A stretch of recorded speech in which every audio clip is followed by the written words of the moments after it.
30,000 primary শিক্ষক বাতিল মামলায় বিচারপতি গঙ্গোপাধ্যায়ের রায় নিয়ে বড় প্রশ্ন।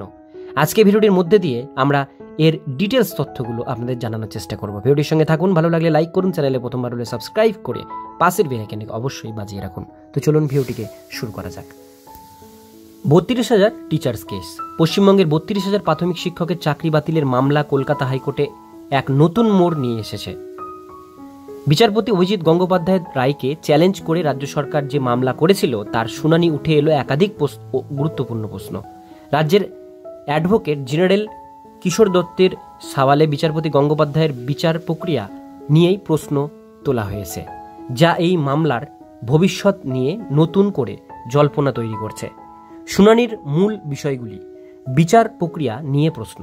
রাজ্যের এজি কিশোর দত্ত আদালতে সওয়াল করেন যে বিচারপতি অভিজিৎ গঙ্গোপাধ্যায়ের মামলা চলাকালীন সকল পক্ষকে সমানভাবে সুযোগ দেননি।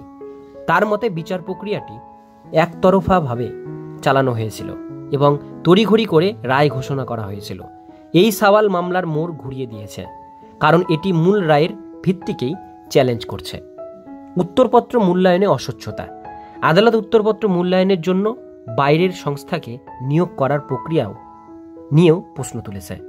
কোন যোগ্যতার ভিত্তিতে এই সংস্থাগুলিকে বেছে নেওয়া হয়েছিল তা নিয়ে স্পষ্ট কোনো উত্তর মেলেনি। এই বিষয়টি নিয়ে আদালত উদ্বেগ প্রকাশ করেছে, কারণ এটি নিয়োগ প্রক্রিয়ার স্বচ্ছতার সঙ্গে সরাসরি জড়িত। পরবর্তী শুনানি। এই মামলার পরবর্তী শুনানি 23শে জুন ধার্য করা হয়েছে। ওই দিন সমস্ত পক্ষের সওয়াল জবাব শোনার পর আদালত কোন সিদ্ধান্তে পৌঁছায় তার দিকেই তাকিয়ে রয়েছেন 32,000 শিক্ষক এবং তাদের পরিবার। শিক্ষকদের জন্য কিছু পরামর্শ। এই পরিস্থিতিতে শিক্ষকদের জন্য সবচেয়ে গুরুত্বপূর্ণ হলো শান্ত থাকা এবং আইনি প্রক্রিয়ার উপর ভরসা রাখা। তাদের উচিত সঠিক তথ্যের জন্য অপেক্ষা করা। সোশ্যাল মিডিয়া বা অন্য কোনো সূত্রের গুজবে কান না দিয়ে আদালতের রায়ের উপর অপেক্ষা করা। আইন পরামর্শ নেওয়া। নিজেদের আইনজীবীর সঙ্গে নিয়মিত যোগাযোগ রাখা এবং মামলার প্রতিটি পদক্ষেপ সম্পর্কে অবগত থাকা। ঐক্যবদ্ধ থাকা। শিক্ষকদের সংগঠনগুলির সঙ্গে যুক্ত থেকে ঐক্যবদ্ধভাবে পরিস্থিতির মোকাবিলা করা। এই মামলাটি শুধুমাত্র 32,000 শিক্ষকের ভবিষ্যৎ নির্ধারণ করবে না, বরং পশ্চিমবঙ্গের শিক্ষা ব্যবস্থার স্বচ্ছতা ও আইনি প্রক্রিয়ার ওপর সাধারণ মানুষের আস্থাও অনেকাংশে নির্ভর করছে এর উপর।